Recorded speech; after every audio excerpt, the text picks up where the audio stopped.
Early into 2022, the Federal Reserve began raising rates, and raising rates rapidly. It was the fastest escalation of interest rates that had ever been seen from the Federal Reserve. Inflation was high, particularly owing to the vast liquidity injections and helicopter money that had been dispensed like a waterfall over the prior years.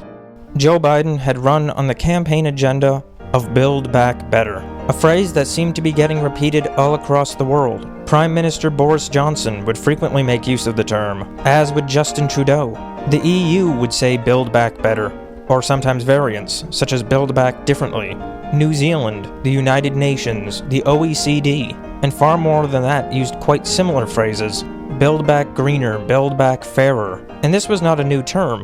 It had been used for some time, but the coordination across the order would really stand out.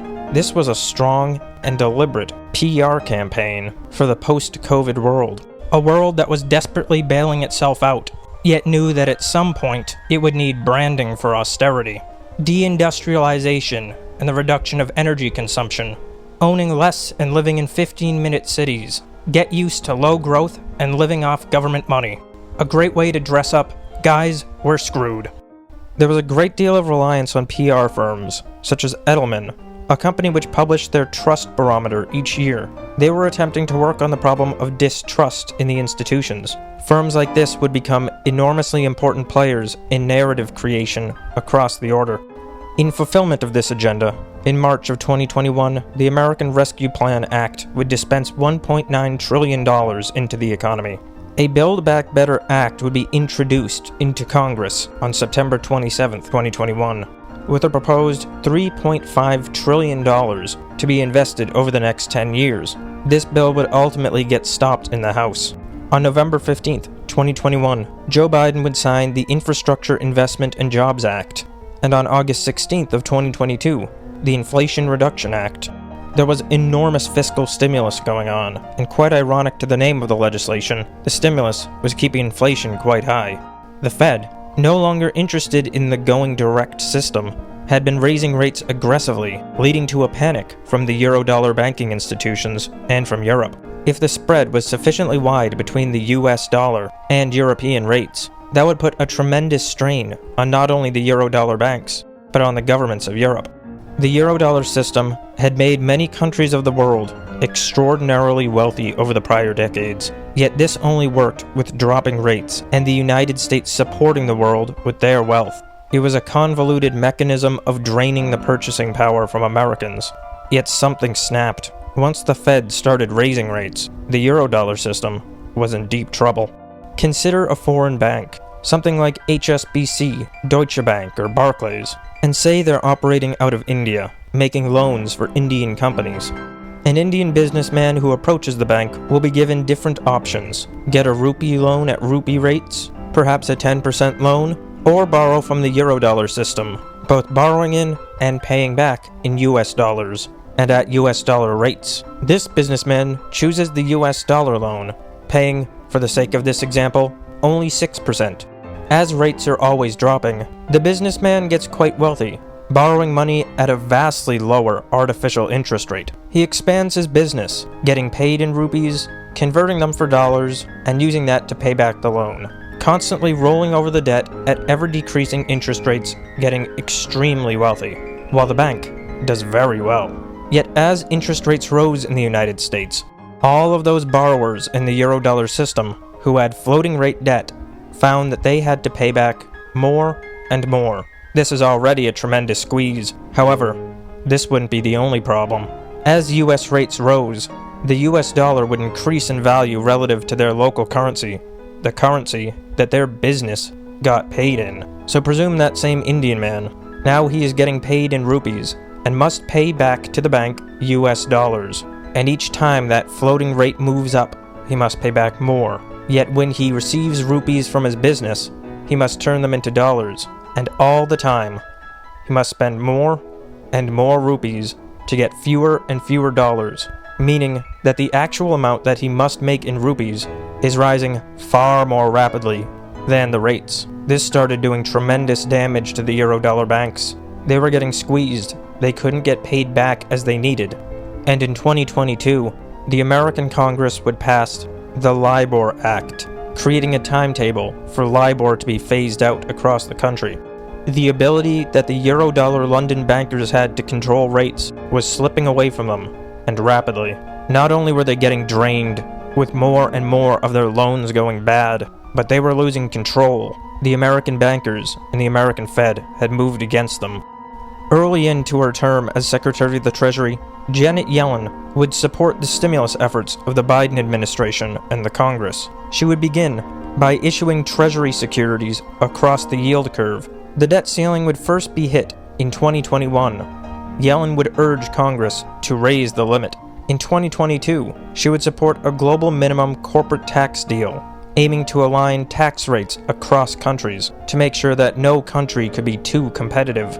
As time went on, and the debt ceiling would be hit more and more, she would begin issuing treasuries on the short end of the curve in huge quantity. Now, why would she do this? This caused a yield curve inversion and worked quite contrary to the Fed. Not only was she willing to engage in policies that would decrease the competitiveness of American companies, but she was actively creating a yield curve inversion and working against the Federal Reserve. She was supporting the Eurodollar banking system. She would work closely with ECB President Christine Lagarde and Bank of England Governor Andrew Bailey, creating a mountain of short-term debt, all while a story began to get pushed by Eurobank-friendly media that the Treasury was in danger. Christine Lagarde would even go on TV with Jon Stewart, attempting to garner support for the European Central Bank and the Eurodollar system from people who largely had no idea what she was even talking about. President of the European Central Bank was a really odd choice of guest, but they were getting desperate. The American bankers were attacking their system, unwilling to live in the world that they wanted to create, a world of central bank digital currencies, capital control, and at the end of it all, poverty. For as this system would run its course, as it happened again and again in history, the host nation of the empire becomes financialized, with people having more and more financial assets. Yet over time they come to realize that these assets are worthless, and that their real wealth is gone. The hollowing out of the Rust Belt would happen to the entire country if this were left to run its course. And many in America didn't want that to happen, so now the bankers were at war. The central banks were becoming increasingly nervous, with the European Central Bank and the Bank of England making enormous emergency moves.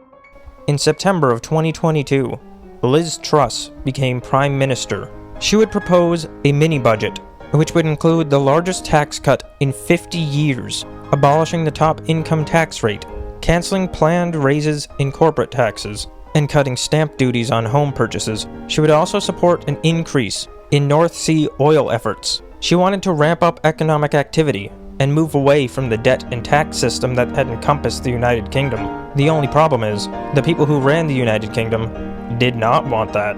The pound would sell off quickly, with sharp increases in gilt yields. On September 27th, 4 days after the proposals were announced, the IMF would attack the plan. Britain had completely built itself into a central bank, debt, and tax system, giving up nearly all of its industry. When people think of the British Empire, they think of vast wealth, that enormous globe-spanning empire must have made them rich. As of 2023, GDP per capita in US dollars for the United States was $82,796.41, while in the United Kingdom, it was $49,463.86. Nearly half of the United States. Britain was becoming poorer, Britons made less, and that which they did make went to taxes, leaving British wealth quite low. The grand estates were gone, the industry and the prosperity was all gone. So where did that wealth go? How could you run the planet and less than a century later be poor? Well, people usually think of empires as the extension of a nation.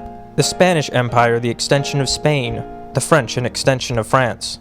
Yet very often, they act more like large webs, networks, with the country at the center of it all, acting more like a host. The United Kingdom was the host of the British Empire, at least when it came to that vast financial wealth-generating apparatus. It was the property of that financial class, that imperial financier group. They built a vast web around the world, one which still exists today. Yet that money was not Britain's. It belonged to the web, and it could very easily be moved out of the United Kingdom. Thereby, after building an enormous globe-spanning empire, leaving Britons poorer than when they began. That is the great danger of this web. That is the danger of this system. Once it is finished and eaten up all that it can eat, the people of its host nations end up just as poor as if they were a colonial nation, with cultural turmoil, government instability, and nothing but mountains of debt to show for it. All while the imperial financial class simply restarts the project somewhere else, using the money they took from the old host to start the machinery all up again. Liz Truss would leave Downing Street on October 24th, with Rishi Sunak becoming Prime Minister, somebody much more favorable to the order and its machinery. Prime Minister Truss would say that the civil servants had moved against her. She would say, quote, "Little did I know the establishment was about to use any tool at its disposal to fight back." She spoke of the civil servants' ideological opposition to her, that they were committed to the machinery of the global order, to leftist ideological positions, and to Blairism. She spoke of a treasury orthodoxy, one of high taxes and reliance on the gilt. She would say that the Bank of England used the gilt market to undermine her, and via the gilt, also the pound. That they would intentionally move in the gilt market in order to ensure that her policies never made it through, and that she would be forced out. That they would use smear tactics against her, and that she would be intentionally misled with respect to the situation in the British pension system. With such dire demographic circumstances, and enormous promises made, all reliant on an ever-increasing system of debt, the impossibly burdened British pension system had come to rely on very high leverage. The British pension system had, and still has, very high gilt exposure, but they don't simply hold the gilts. They are extremely levered, both through direct borrowing and through heavy use of derivatives with embedded leverage. That meant that as the gilt yield rose, pensions became hit much harder than if they were simply holding the securities. Some would face margin calls as their investment positions began to break down. Not only was the British pension system vastly overstretched, but it was deeply in debt. It became clear just how severe the problem was in the British gilt market, that not only would a severe gilt crisis have disastrous outcomes, but that Britain couldn't even handle strain. At this point, even a much milder problem in the gilt market would spiral out of control because of just how levered the whole system got.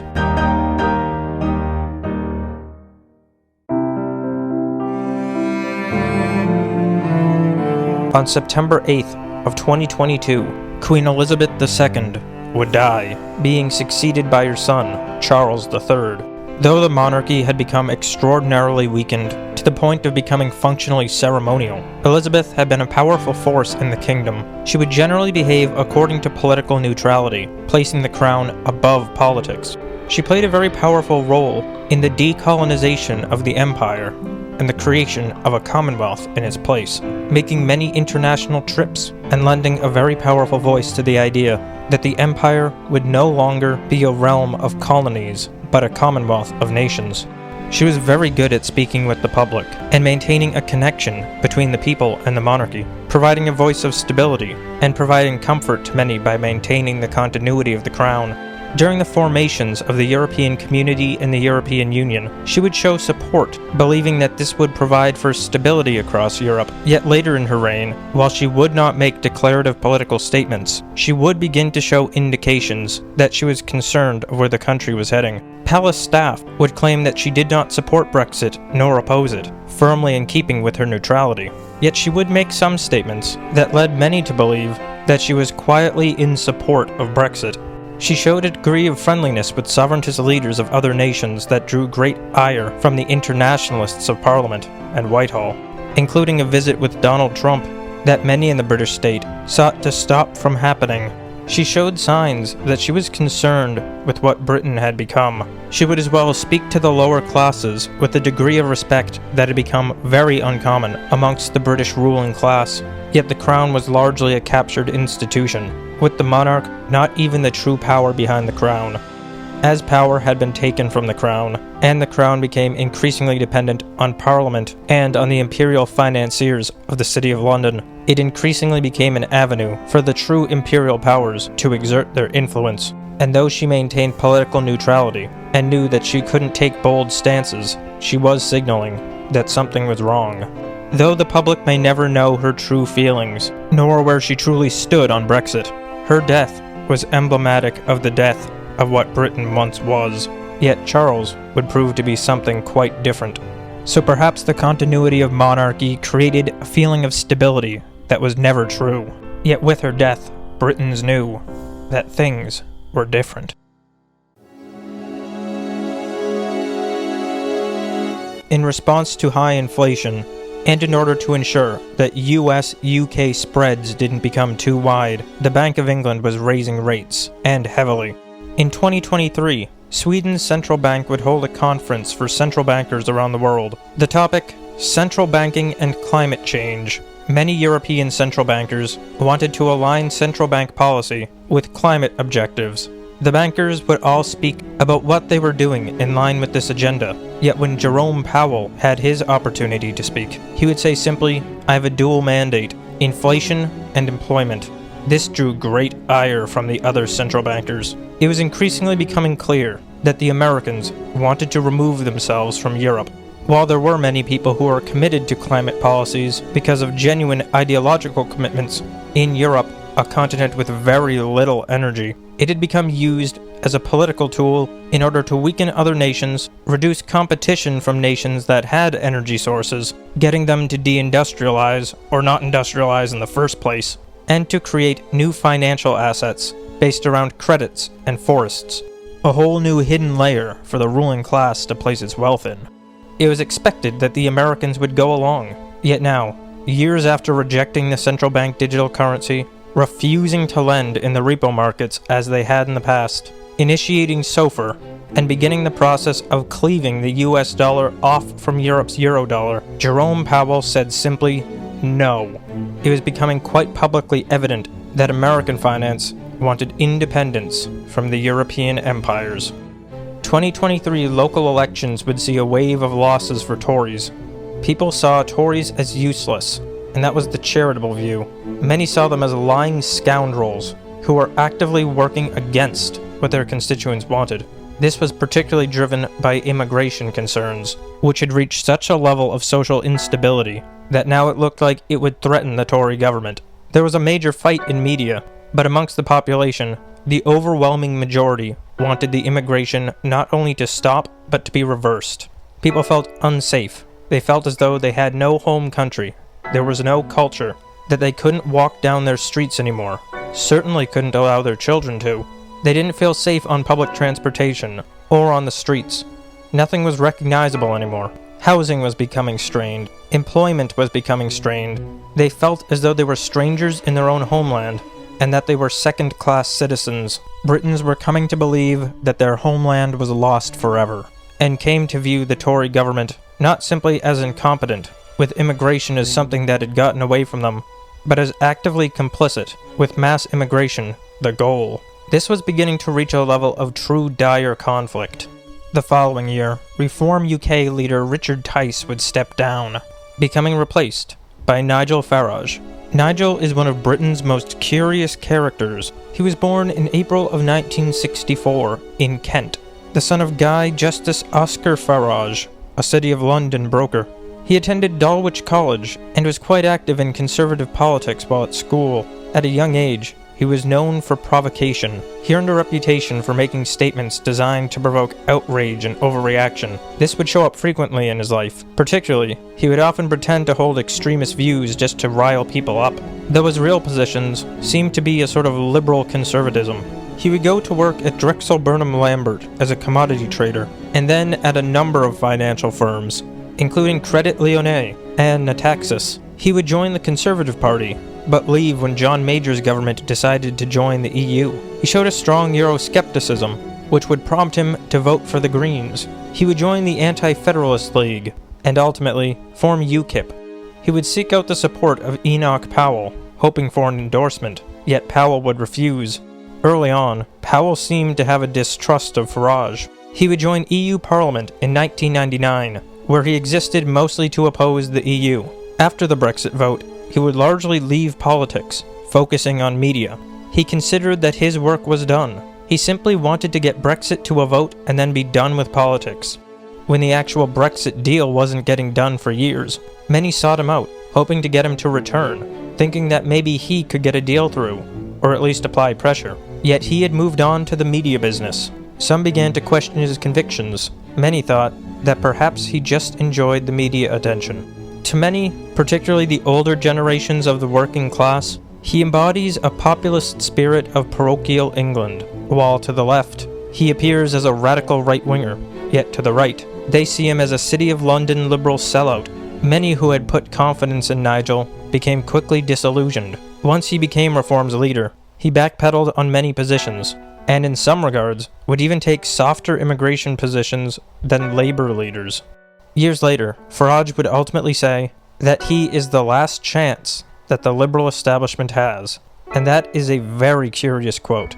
Rupert Lowe, a very popular populist right-wing figure who would be smeared and kicked out of Reform after gaining too much popularity, would reveal that he began to develop suspicions about Nigel, and detail one particular incident. That British businessman and investor, Christopher Harborne, had donated large amounts of money to UKIP, supporting Nigel during the Brexit campaign.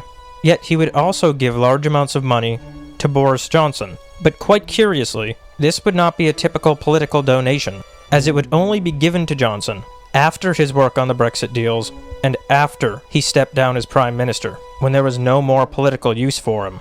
This story built up a lot of suspicion. Why would the same financiers be backing Nigel's efforts and Johnson's? And why would Johnson be paid after his prime ministership?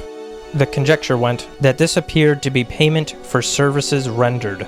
Nigel came from the City of London and maintained very close relationships. So, many wondered, it's perfectly reasonable that there were British financiers who would want to leave the European Union, but it's much more difficult to believe that British financiers would suddenly be in support of working-class populism, which leads back to his quote. Nigel doesn't really seem to see himself as a populist, at least not one radically a threat to the system. He seems to see himself as the last chance to parley with the dissatisfaction of the lower classes. The last chance, before radicals appear. With all of this tension and uncertainty, the British 2024 general election would prove to be a major turning point. Britons would vote on July 4th. Labour would receive 411 seats, Tories 121, Lib Dems 72, and Reform 5. Though Reform didn't have a great number of seats, they performed extraordinarily well for how rapidly they came from nowhere. Yet for the Tories, this was disastrous. Much of the British right started supporting the no seats movement throughout the country, which generally on polling is further to the right of all parties in Britain, generally had one shared view. Labour do not deserve to win, but the Tories deserve to lose. In fact, Labour didn't experience much of a gain in support. There didn't appear to be any swing toward Labour. Instead, it looked like people had come to hate the Tories, and they wanted to punish them. This election was a vote of dissatisfaction. With the election results in, Keir Starmer would become the next Prime Minister. Keir was born in September of 1962 in Southwark, England, and was reportedly named for Labour leader Keir Hardie. He grew up in a family that regularly exposed him to leftist politics. He would study law at the University of Leeds and later at Oxford. While young, he would get into Trotskyist politics, becoming quite an ardent radical, although as he got older, he became much more in line with a Fabian way of thinking, as opposed to his earlier wild radicalism. He would go to work at a human rights law firm, doing a great degree of pro bono work, representing many figures that the British public found to be morally unacceptable. He would argue in favor of a position of international law, becoming a firm believer in a rules-based order, and that the global order could be governed by rules and rule-making bodies.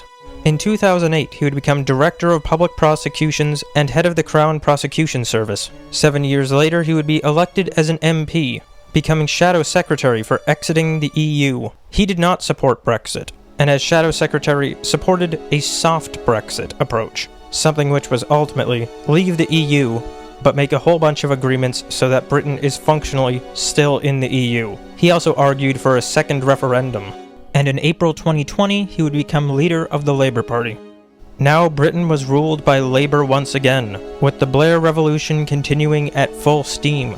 The soft quasi-populism of reform was rising, garnering excitement from some, distrust from many, hatred from others, yet from many resigned to as the one that they hated the least, all while the Tories began to stare at oblivion.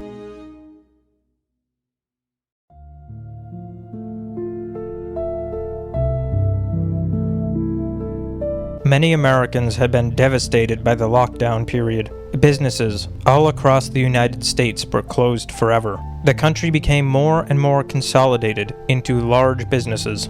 Where once there had been local stores and cafes, now there were Walmarts and Taco Bells. There was a large wave of mortgage defaults and foreclosures. Home ownership was becoming extremely low in the United States, causing incredible social strain, as without family formation, many people just became hopeless and increasingly radicalized against society, feeling that they had nothing to look forward to in life. For the sake of social stability, it's very important that people be able to become homeowners. It's also the main avenue to building wealth for most people. All the while, companies like Blackstone, Invitation Homes, American Homes for Rent, Progress Residential, and Pretium Partners began acquiring more and more single-family homes, rapidly increasing their investment positions and becoming substantial owners across the country. This drew outrage from the population. Back in 2020, as the CARES Act was being prepared in Congress, financial companies like mortgage lenders and REITs became involved with the legislature. While major landlords lobbied against eviction moratoriums, there was a great deal of financial firm support for mortgage moratoriums. People were losing their jobs, and incomes were becoming strained. Many people couldn't keep up with their mortgages, and so, when presented to the public, mortgage moratoriums seemed like a great relief. Yet others realized that it would be anything but. If a person was already having difficulty paying 1 month's mortgage, then it was incredibly unlikely that they would be able to pay back larger mortgage payments later. Many still wouldn't have their jobs, and even those who would find themselves strained and ultimately forced into foreclosure. Foreclosures ramped up throughout the 2020s, yet all the while, major investment companies were putting aside cash, expecting to buy more single-family homes than they already had. They appeared to be expecting a very large amount to become available. America was becoming increasingly dominated by large faceless businesses and now real estate investment companies. All the while, institutional portfolios had been increasing more and more of their allocations to private equity, allowing private equity firms to become major owners of the American economy. The small business world of America was getting killed, local and regional banks wiped out, and America was turning into a land of renters. While the Federal Reserve had been raising rates, this began to put strain on banks that were holding long-dated bonds. On March 8, 2023, Silicon Valley Bank, which was one of the largest West Coast lenders to venture capital and venture debt in the tech startup space, announced that it had sold an enormous bond portfolio at a substantial loss in order to meet withdrawals. Peter Thiel, one of the most influential venture capital figures, would make a public statement indicating his belief that Silicon Valley Bank had bad financials and was unsafe. Over the following 2 days, a bank run would ensue. Depositors would attempt to withdraw tens of billions in cash that the bank did not have, leaving it with a negative balance. The stock would plummet so heavily that its trading would have to be halted temporarily. California state regulators would step in and shut down the bank. The FDIC would issue a statement stating that all depositors would have access to their funds, including uninsured deposits. They would also create a new bank term funding program to provide liquidity to other banks. At the same time, New York regulators would close down Signature Bank. The share prices of regional banks around the country began to plummet. As contagion fears spread, a consortium of 11 banks would deposit $30 billion into First Republic. First Republic would also ultimately be seized by the California government and be acquired by J.P. Morgan at auction. Yet quite curiously, this crisis would be of great concern to many non-Americans as well. Immediately as the crisis was unfolding, Israeli Prime Minister Benjamin Netanyahu, while on a visit to Rome, would begin speaking about the bank, citing close ties to Israeli tech firms. He would attempt to reassure Israelis and investors that the Israeli firms were fine, yet he wanted Silicon Valley Bank to be bailed out. Though he was the most public, Silicon Valley Bank was of great importance to many people outside the United States. Silicon Valley Bank had become, for lack of a better term, an international oligarch bank, one heavily tied to international business, particularly in Asia and the Middle East, and this was setting off alarms around the world. The precise nature of what unfolded inside the American government is not certain, but from sources available, this is the picture that emerges. As the crisis at Silicon Valley Bank is emerging, Speaker of the House Nancy Pelosi, who as representative represents San Francisco and unofficially is heavily tied to many international businesses and the internationalist ruling class, would call the White House, asking that they guarantee 100% of deposits for Silicon Valley Bank depositors, well above the FDIC limit. It is also notable that her husband, Paul Pelosi, had a mezzanine debt fund and used Silicon Valley Bank as its bank. While there was certainly large investment in funds like venture capital and private debt, it is very difficult to argue that these investors pose systemic risk. At the same time, Elizabeth Warren had amassed enormous power in the financial sector via her Senate positions and through private organizations. She would begin working with Nancy Pelosi. Elizabeth Warren notes that there is a way to guarantee 100% of deposits at Silicon Valley, but it would require an emergency that existed in the banking system across states. They would need another bank failure. At this point, Signature Bank is beginning to show signs of strain, but they could survive. Yet they would need to move accounts at the Fed in order to access lending facilities. It is then reported that Elizabeth Warren calls Fed Governor Michael Barr, and just as Signature Bank is attempting to move accounts, they get held up by the Federal Reserve. By this point, former representative and Signature Bank board member Barney Frank gets involved. He calls Fed Governor Michael Barr, asking what is holding up Signature. Barr says that he'll look into it and call him back, but he never does.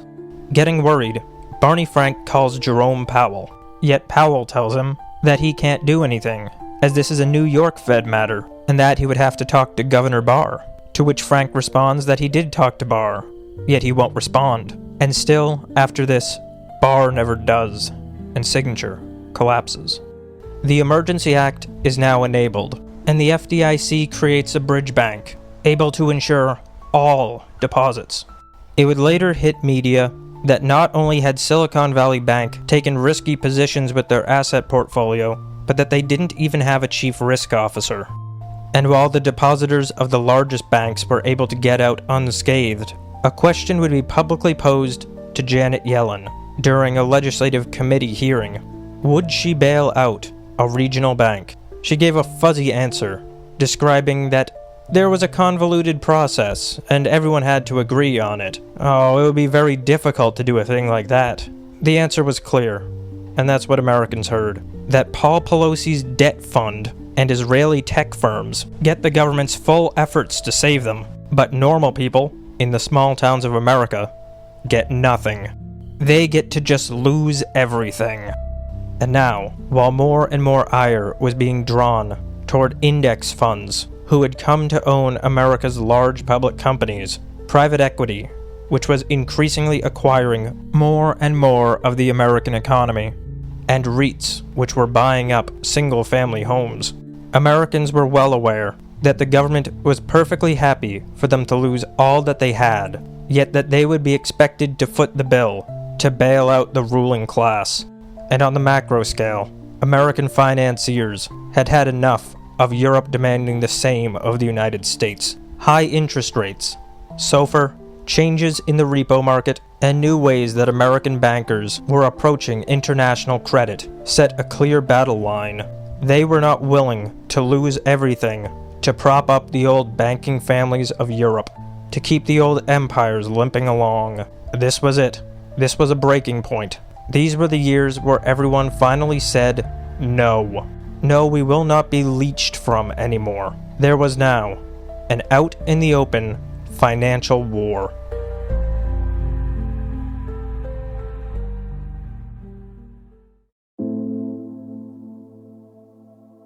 The question of just how far east that NATO should go would finally come to a head. The West had become heavily involved in Eastern Europe. NATO continued to push its boundaries to the east, and through economic, political, overt and covert means, the order continued its policy of attempting to exert influence in Eastern Europe and make sure that Russia never got too strong. In 2014, issues of ethnic divides in Ukraine would reach a boiling point.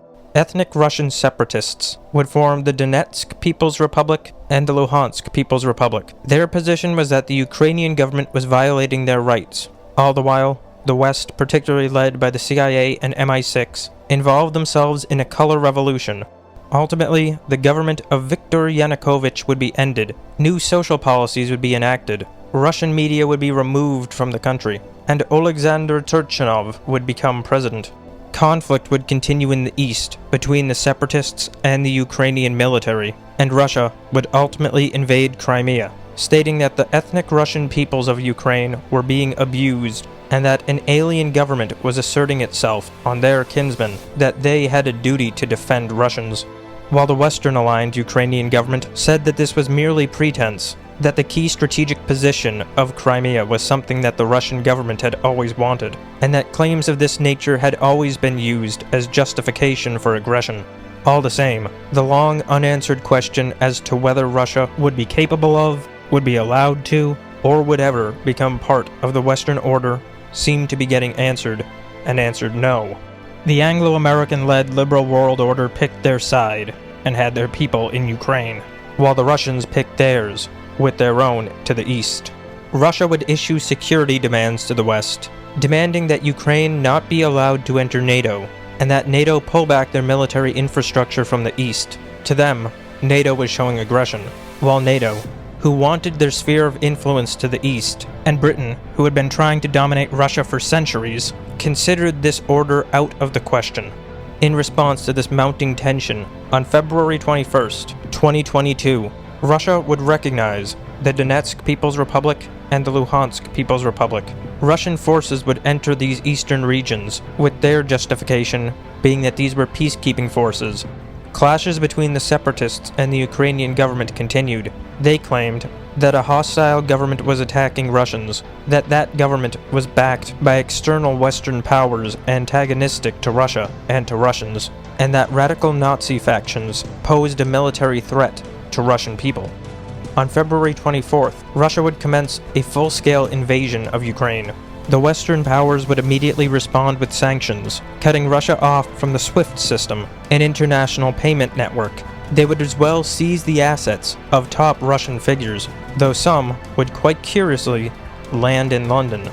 While this coordinated effort made it appear as though the West had enormous control over the world's finances, the degree to which Russia was cut off from the dollar caused a secondary effect.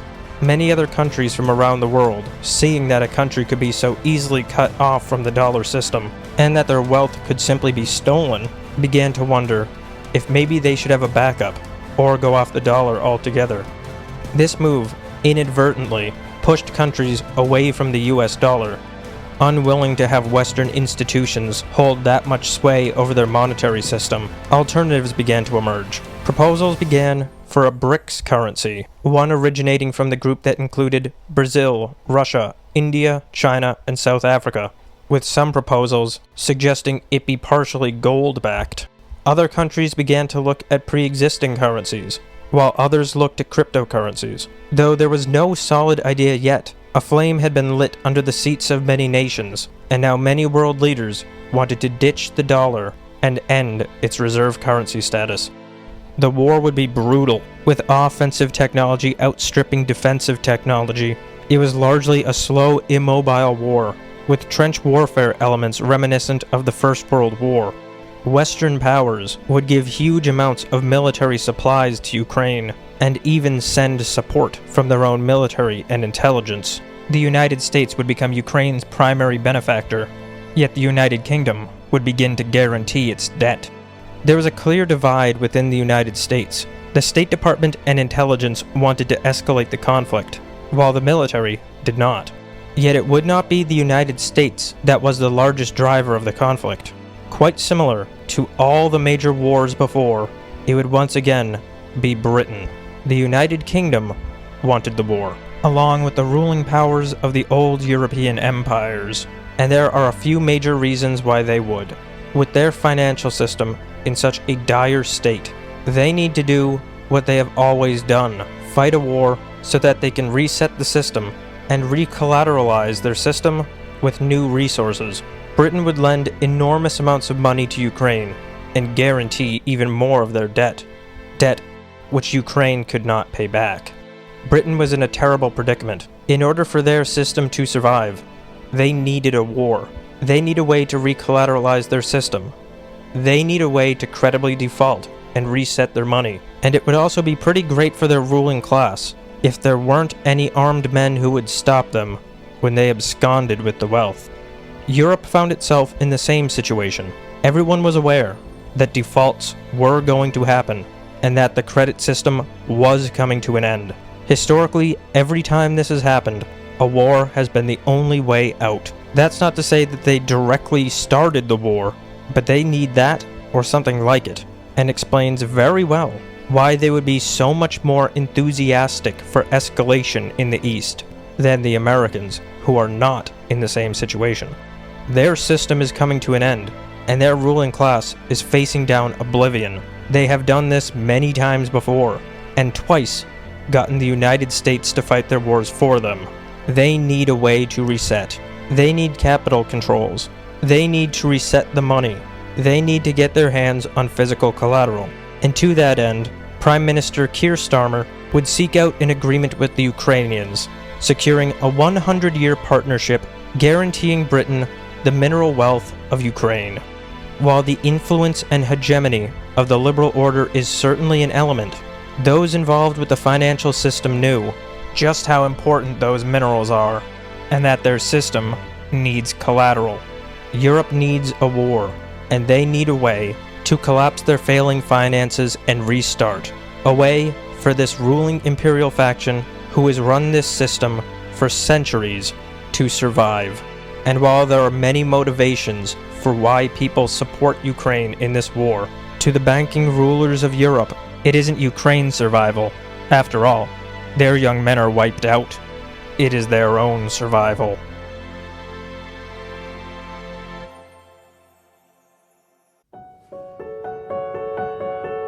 On October 7th, 2023, Hamas militants launched a surprise multi-pronged attack on Israel from Gaza. This attack would include thousands of rockets and militants breaching the border. They would infiltrate towns across southern Israel, military bases, and the Supernova Music Festival, killing huge numbers and taking about 250 hostages, with widespread violence and rape reported. In total, around 1,200 Israelis would be killed in the initial attack. This did raise a curious question, however, why their border had such minimal defenses. It was claimed that since there was a holiday, they were less defended than usual, though to most people, this didn't smell right. The following day, Israel would declare a state of war against Hamas. On October 9th, Israel would begin a siege of Gaza. Food, fuel, electricity, and water, everything would be cut off. Airstrikes would begin shortly thereafter. Israel would issue evacuation orders directed at 1 million Palestinians in northern Gaza, ahead of an anticipated ground invasion. The first aid convoys would be permitted to enter from Egypt via Rafah on October 21st, and on the 27th, Israel would launch a large-scale ground invasion. Israel would demand that its hostages be returned, and that no peace could be reached until they were. Yet all around the world, responses were intense. People who were heavily committed to the region, people with family, ancestry, and personal ties, were very emotionally affected by the conflict. Yet as images began pouring out, showing the vast destruction of Gaza, an enormous sentiment shift against Israel began, including many people who until recently had never thought about the region at all. It was a narrative phenomenon, and widespread. All across college campuses, there were enormous demonstrations against Israel, while others, horrified by the brutality of the attack, had little sympathy. They regarded what was happening as a tragedy, though something that must be done as a result of the sheer barbarity of Hamas.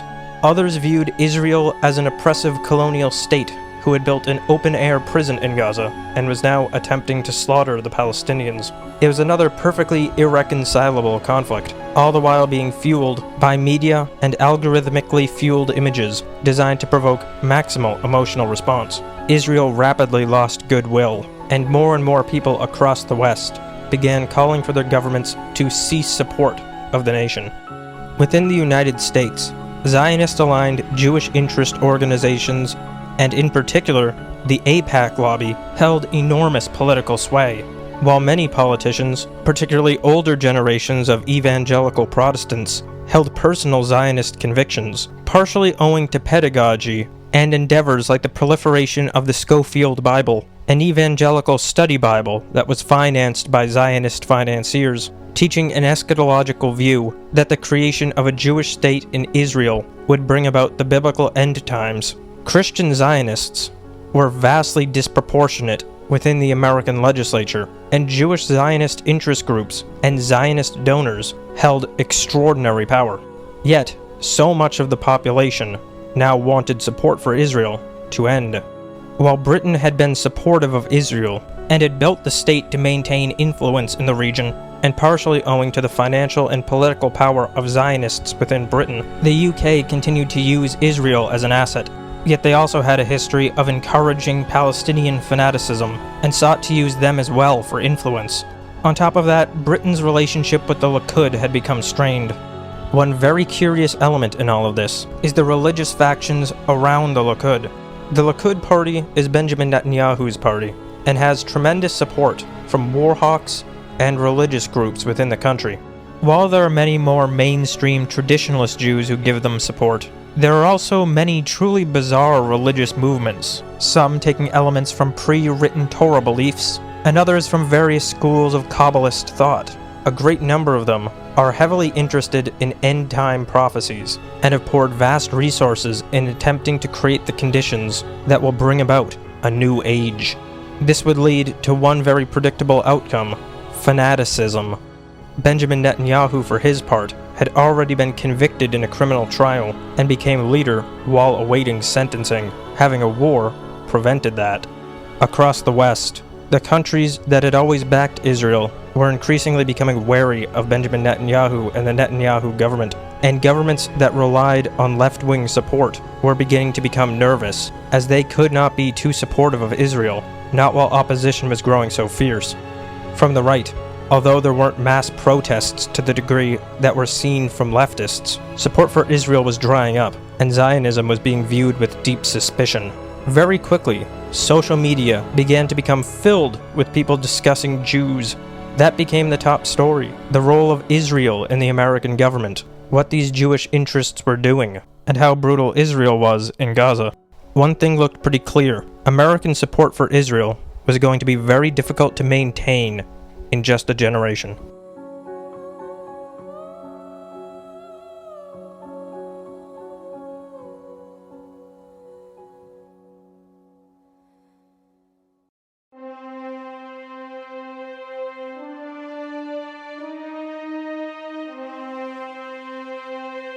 Republican primary debates would begin in August of 2023, and though some were wondering if Donald Trump could really return, the debate seemed to answer the question, as most people at the debates were speaking about him and debating the concept of him instead of each other. Joe Biden was the presumed Democrat candidate. Though others would challenge him, the party would not allow this. Robert Kennedy Jr. would launch a campaign, largely backed by a coalition of disaffected liberals and those who had turned against the Democrats as a result of what happened during the COVID era.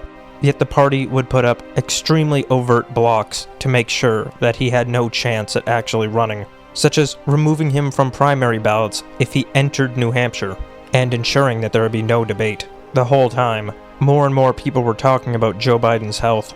The media ran increasingly desperate stories, going so far as to come up with the term cheap fakes, real videos of Joe Biden where he appeared old and unwell. They're real videos, they say, but they're fake because Joe Biden's fine. They would really tip their hand when reporters began making claims like, "I can't keep up with him," and a symphony all regurgitated, sharp as a tack. Media credibility was already dangerously low, but for many people, this was the final straw. On June 27th, Donald Trump and Joe Biden would hold their first debate, and in it, Joe Biden would appear confused, old, and falling apart. The following weeks would see him defend his capacity, with an odd transition period as media struggled to figure out what they would go with. It was just impossible. Everyone had seen just how bad Joe Biden's condition was. It's unknown exactly what got him to leave, though on July 21st, he would drop out via a letter that was tweeted, a very strange dropout, raising questions as to whether somebody had posted this without his knowledge. The internal situation is unknown, although from the bits that have become public, it looked chaotic, with his family backing him and saying that he should stay in the race, although increasingly coming under pressure from the Obama-backed and the Clinton-backed factions of the Democrat Party. There was an odd and eerie silence from the White House, until he would make a TV appearance, explaining why he was dropping out. There would be a panic in the Democrat Party. Since they had had no primaries, they didn't have a nominee. Joe Biden would throw his support behind his Vice President Kamala Harris, and boxed into a corner, Democrat leadership went with it, drawing outrage from Democrat voters. Some had felt cheated of their vote in the 2016 election, when Bernie Sanders was forced aside. Some in 2020, when outsider candidates were forced out, and Joe Biden coronated. Yet to truly have no primary, no say in the nominee, this turned some away from the party. Despite having quite similar candidates to 2016, so much had happened in the past 8 years, and the coalitions that formed around the two candidates were quite different. So much of the population thinks in terms of a left and a right, but the true coalitions of the 2024 election were really quite novel. This time around, the Trump campaign surrounded itself with very different people. Some of the same core campaign messages were present, but there were enormous changes.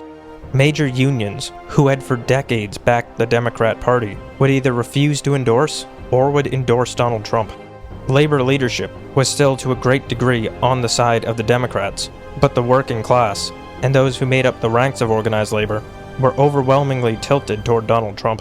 Sovereigntists across the spectrum were even more hardened to the Trump campaign. Since the events of 2019, many bankers and financiers who had been lifelong Democrats came to side with the Trump campaign.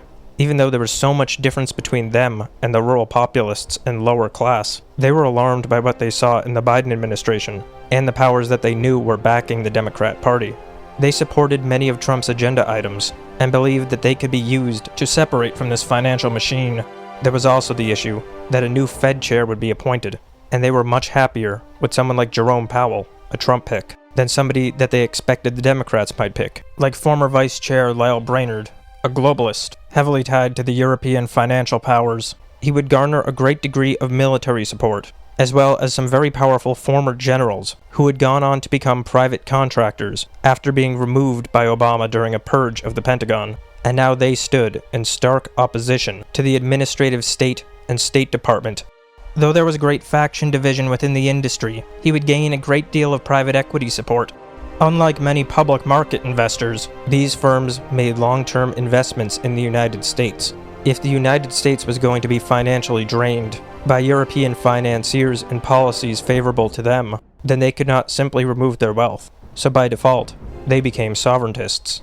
He would garner enormous support from young men. Young men, and particularly young white men, had become so thoroughly denigrated by the culture and the institutions that were created by and inextricably linked to the Democrats.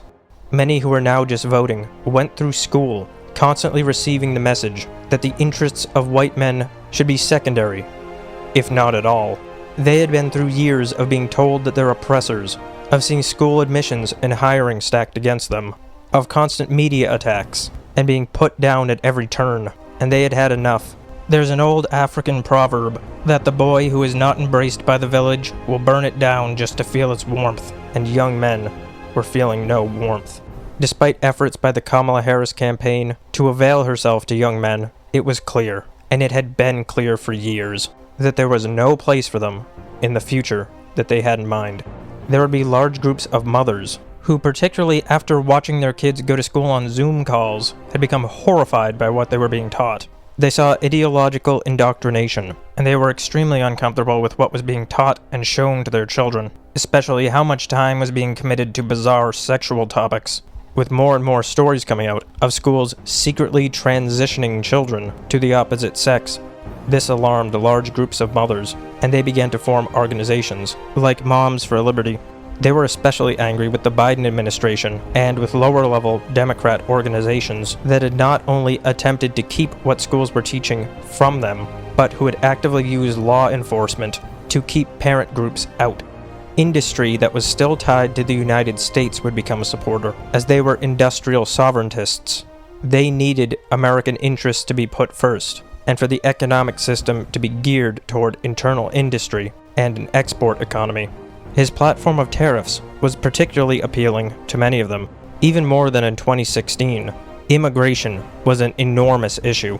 More and more of the country was directly experiencing the effects of mass immigration. They felt their towns and cities unrecognizable, home ownership becoming more difficult, employment becoming more strained, and wage pressure being forced down. They experienced more crime. There was no cultural cohesion, and they increasingly felt more unsafe. Many were outraged that the Biden administration not only seemed to be doing nothing with respect to the southern border, but seemed to be actively encouraging mass migration, actively resisting efforts to enforce border policy, including the hiring of Alejandro Mayorkas, who had previously been involved in pro-immigration activism, as well as many associated with the administration who were friendly with organizations facilitating both legal and illegal mass immigration, such as the large Catholic charities. The apparatus that had formed to facilitate mass migration around the West was gargantuan. Activists, lawyers, globalist NGOs driving buses near the Darien. There were very large, very powerful, and very moneyed interests who wanted this migration. And so it began to become clear that mass migration had not gotten away from these governments, but was the intention. All along the routes going up from South America, activists and NGOs operated, and just as in Britain, where the state would speak of trying to control the immigration, the true interests in power were working diligently to make sure that more entered. These groups were not all aligned on the same goals. Some businesses had come to depend on illegal labor practices. Some were genuinely ideologically committed to liberal tabula rasa and the notion of the borderless brotherhood of man. Some had political objectives, seeking to change demographics to their own benefit, sometimes for reasons of voting, sometimes for census, and for others an attempt to change demographics and homogeneity. Some were concerned with age demographics, wanting large pools of young workers, while others believed it would improve GDP. Some foreign actors wanted to get their people into Western countries, and others still wanted to change cultures, hoping to create social environments more favorable to them. This is certainly not an exhaustive list of motivations, but with so many powerful people, all motivated to keep mass immigration high, this was not a simple fight, nor a simple problem, and perhaps, for America's 2024 election, it was the key issue. After the COVID era, concerns about health, food, and pharmaceuticals would become a much larger political force. The MAHA coalition, Make America Healthy Again, had Robert Kennedy at the fore. They were outraged that the government had tried to force vaccines on the population and had refused them data, with the government frequently lying to the American public. They were becoming more and more concerned about pollutants in the air, the water, and just how unhealthy the food was. They were outraged by the blatant corruption in the food, medical, and insurance industries.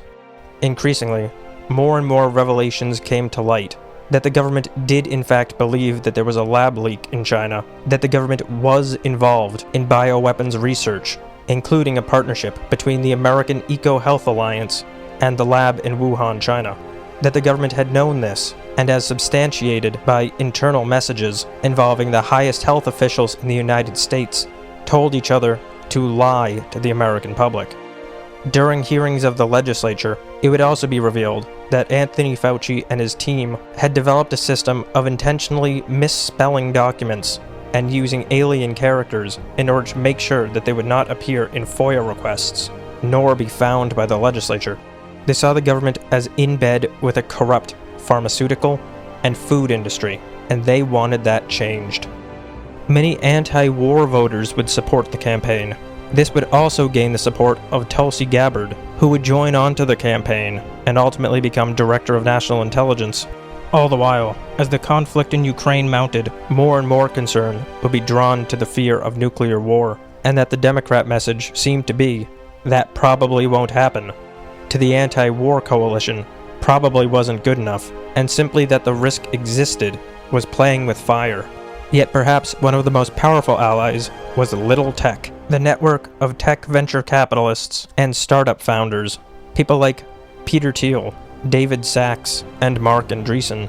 Marc Andreessen would cause enormous shock when he would publicly reveal that the Biden administration and groups led by Elizabeth Warren had been responsible for a prolonged campaign of debanking of companies involved in the cryptocurrency industry, ensuring that nobody could start a cryptocurrency business.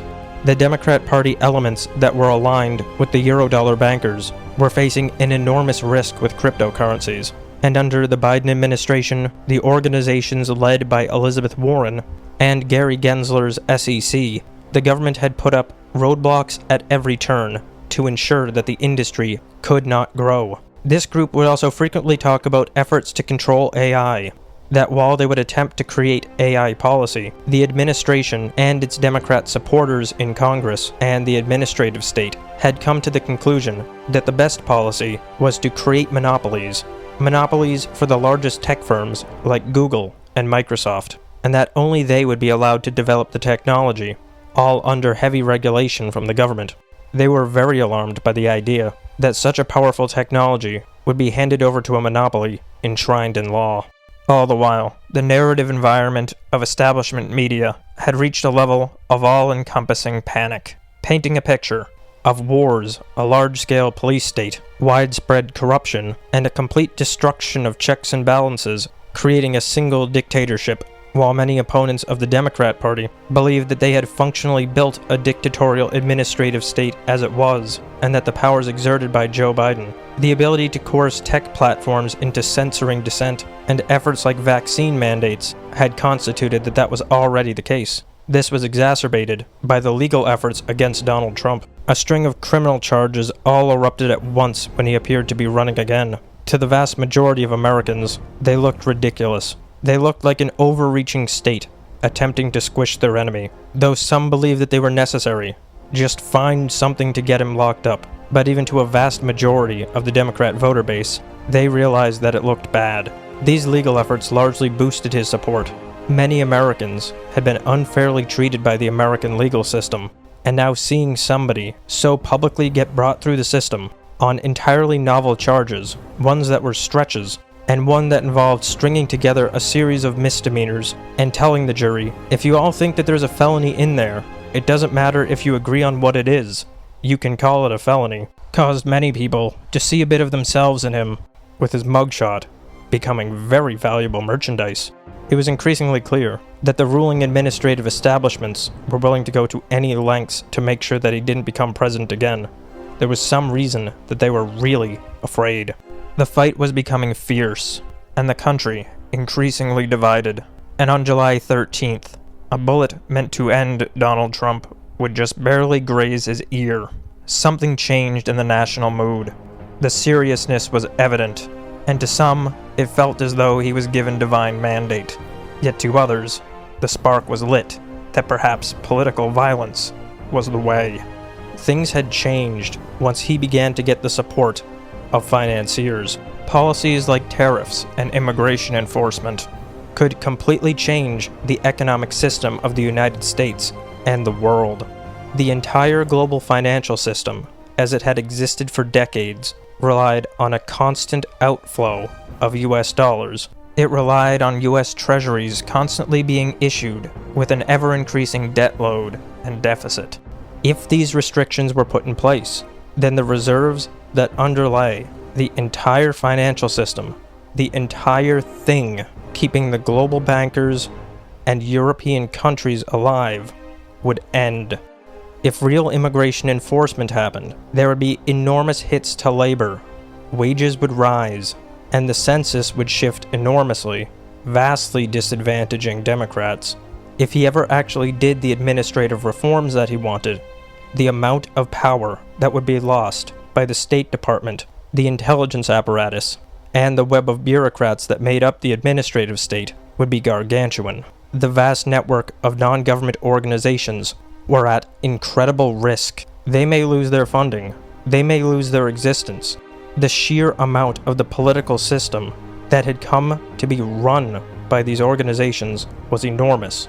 There was so much power that was being threatened. There was so much wealth, so much prestige.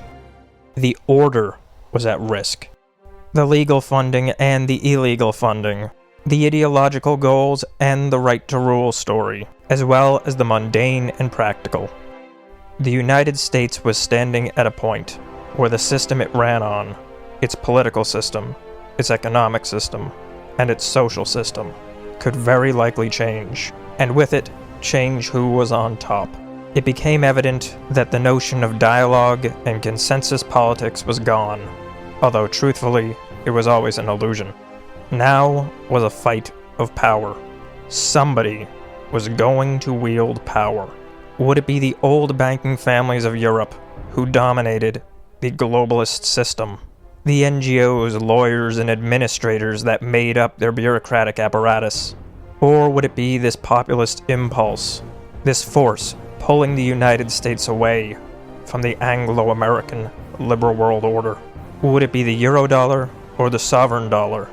This was on the line, and this would be decided by those who wield power. It was clear that now the battle was real. This would not be hashed out in a constitutional convention, nor through well-meaning men writing treatises for each other. One vision would win, and the other would have to be destroyed. So who would it be?